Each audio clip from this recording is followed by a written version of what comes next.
Welcome to the home of the Ghost Isle as we continue on with our Dark Elf faction focus, and we're now looking at the core units. As before, this is a nod to the old world.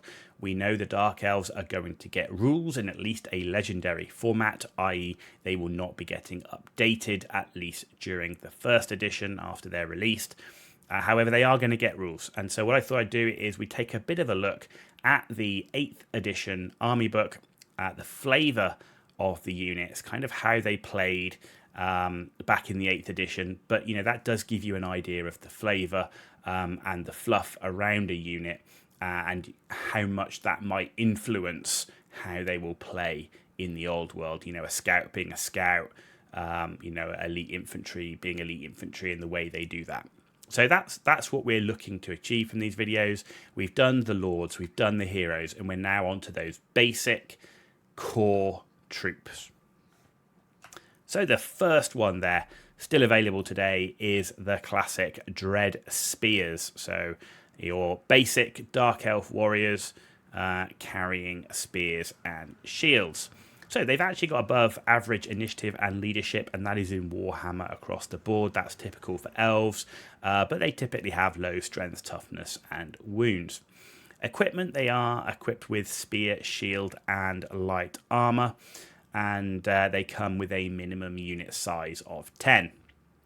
They can have a full command set of characters. That is essentially the champion, the standard bearer, and the musician, and they get the basic rules of always strikes first, hatred, high elves, and murderous prowess. As you can see, these Dark Elf rules are actually pretty strong. The fact they always get to fight first, the fact that they re-roll wound rolls of 1 in close combat does help them with their lower strength.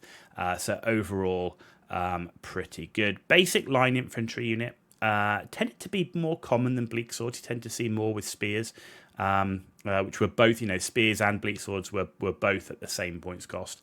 But, you know, the always strikes first is what makes really all Dark Elf units dangerous. So even this basic line infantry unit, they're going to hit you first and you're going to have to weather that. It just takes some casualties off, you know. It's that you know, are you going to lose a rank bonus from it? You know, in terms of the combat result, is it going to reduce the amount of attacks that might get to attack back if it's a small unit with maybe only 1 or 2 ranks? So, you know, that's always something that has to be thought about when dealing with Dark Elves. Whether they'll get that across the board, and I'm not sure I expect them to in Warhammer The Old World, is another thing, and it remains to be seen if even initiative will focus in Warhammer The Old World, though in a way I kind of hope it does. But there you go, that is the Dreadspears.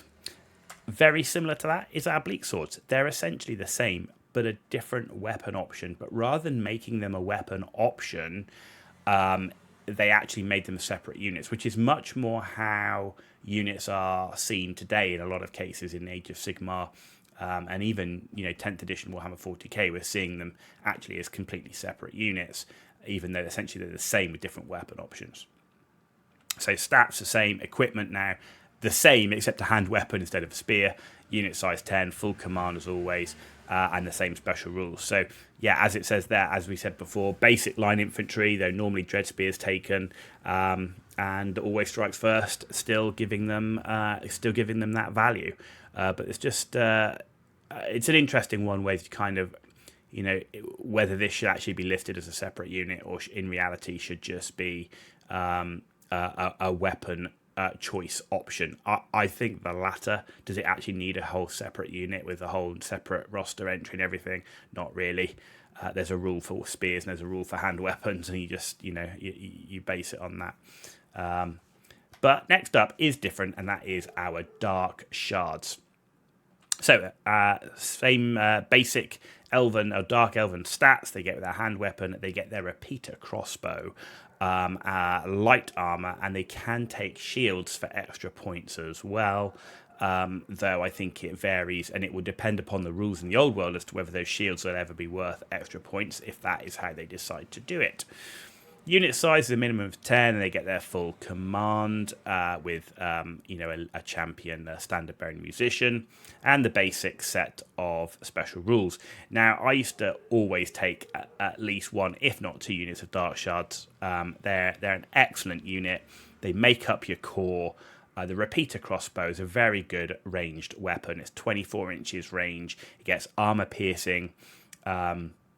So while it's only strength 3, you still get an AP of -1, and you get 2 shots as well. It's multiple shots too, which is fantastic. So that, I would say, make Darkshards the most common core unit on the tabletop.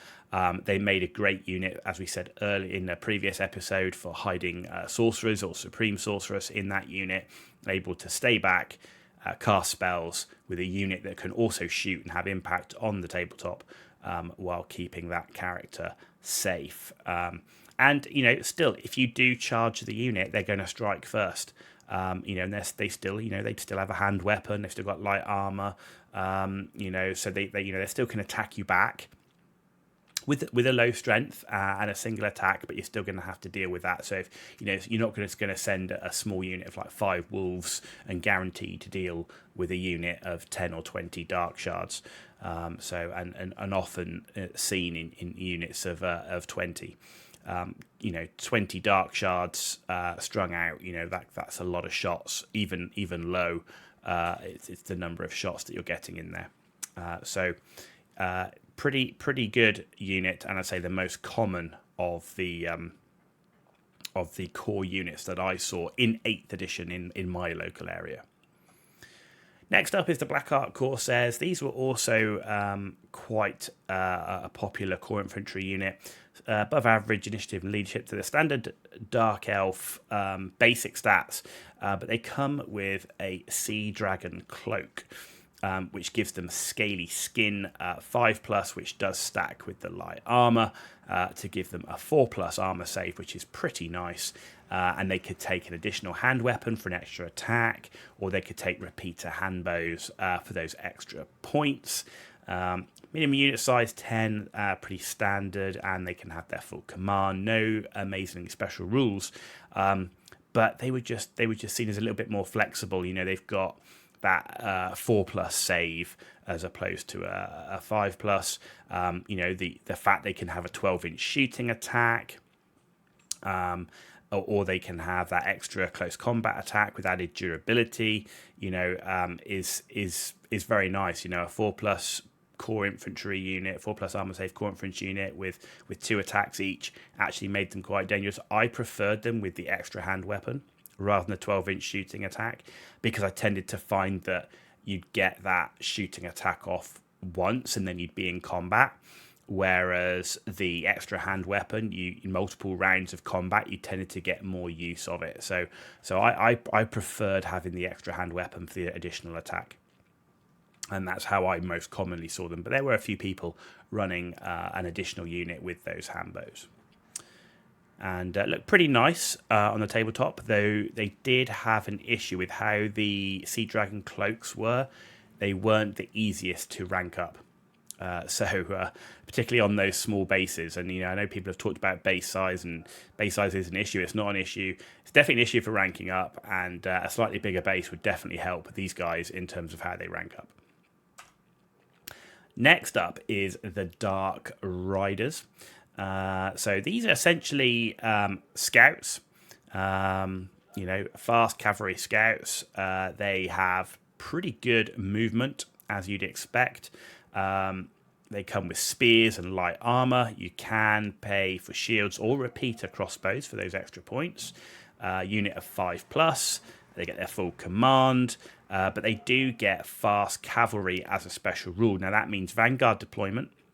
It means they get a free reform. They can fire and march, though they do pay the -1 to hit.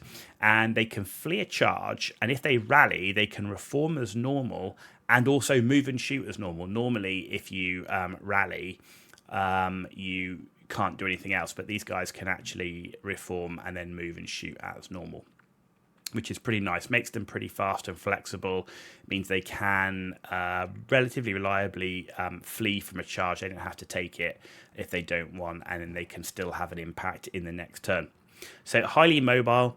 You usually take them in small numbers, and they're there to disrupt enemy movement and charges. Though the low durability can be a bit of a problem for missile fire. I mean, the light armor plus a mount, you do get +1 to your save for having a mount that takes them to a 5+. If you do take the shields, you are pushing another point up or so per model, a couple of points per model, I can't remember exactly. So you can get them to a 4+. But if a large number of archery shots can bring them down quite quickly. The crossbow can be quite nice as an extra for harassing fire. I mean, you're not going to get many shots. You've got 5 Dark Riders. You're going to get 10 shots with a repeater crossbow. But that would normally be enough for a low strength like artillery crew or something like that. So they can be quite a nuisance in the back line if you can get them there or from the flank. So, a reasonably regular sight on the battlefield in my meta. Next up is the Witch Elves, and these are the at the time, new sculpts for the Witch Elves. Originally, they were old metal models, which were quite static in their pose. These ones, very dynamic poses, very cool looking and aggressive looking. They're an absolute nightmare in terms of ranking them up on square bases, and in some cases having an odd center of gravity, magnets and movement trays definitely being your friend in this case. Stats wise, pretty standard Dark Elf stats. They did come with 2 hand weapons with that extra attack. Unit size of 10, can have full command characters. A few special rules here. So on top of the basic ones, so they're always striking first. They're re-rolling wound rolls of 1 in close combat. They get Frenzy, which is +1 attack and immune to psychology. Now, as we said before, if you put a character in that unit, you can boost that leadership. So you can remove most of the downsides of Frenzy. But again, that +1 attack, they're already getting another attack for having 2 hand weapons. They can get an additional attack if they got Cauldron of Blood in the unit as well. And on top of that, they auto wound on 6s. So the more attacks you can get into this unit, the more chance you can fish for 6s and then auto wound with those, which is absolutely great. The one issue being is that they will if they roll a d6 essentially with the Madness of Cain. If you roll a 4+, it doesn't happen, but if you fail, then they can attack a non-Cainite character in their unit. So in reality, I wouldn't put anything in there except Death Hag, or you can put a Cainite Assassin in there. But actually, if I'm going to put a character in that unit, kind of Death Star like a Death Hag on a Cauldron of Blood in a unit of Witch Elves is normally enough, and not the most durable of units, but they can really put the number of attacks out. As it says there, a bit of a glass cannon. But if you can get into close combat, they can be very effective. They do struggle against high armor units. They don't have the strength, so you are reliant upon numbers of dice that you're rolling.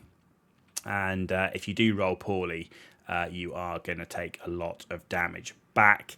They do work best when paired with another unit if you've not got that Cauldron of Blood. Having the Cauldron of Blood in there also does give them, I think it's a 5+ ward save, which does help a lot for their durability. But if you're not running that Cauldron of Blood in there, and it is expensive, then trying to pair them with a unit where you can use either just a basic a spearman unit, or even a tougher elite infantry unit, and having these guys come in for a flank charge, that's when it's really going to hurt the enemy. So definitely works best with another unit that can pin the enemy, and then these guys can come in on the flank and just unleash a whole host of attacks. And the always strikes first again is huge, because, and this is key for a lot of the Dark Elf units, that weakness in durability in a lot of cases is completely made up for by the always strikes first. So it's kind of like you look at it's, they've got this weakness, but they've actually got an army rule which is taking that weakness away, or at least mitigating it in a large fashion, because they'll always get to attack with the maximum number of models they can. And that is the end. Sneak preview of the next episode. That is the end of the Dark Elf core units. I hope you enjoyed this video. As I say, it's a look at how they played in 8th edition and how might they play in the Old World. So, for example, having just looked at the Witch Elves here, I think we could expect them to have a low durability but a high number of attacks and damage. Whether they'll still be a core unit or a special unit remains to be seen. But certainly, if we're looking at the unit, how they play, I think that's something that could be quite possible in how they're going to be going forwards. If you like the video, give it a thumbs up. If you didn't, give it a thumbs down. Let me know why in the comments down below. And as always, if you want to see more content, please hit that subscribe button. Totally free for you to do. Means a lot for me, so thank you for that in advance. You've been watching The Ghost Owl, and I'll see you all very soon.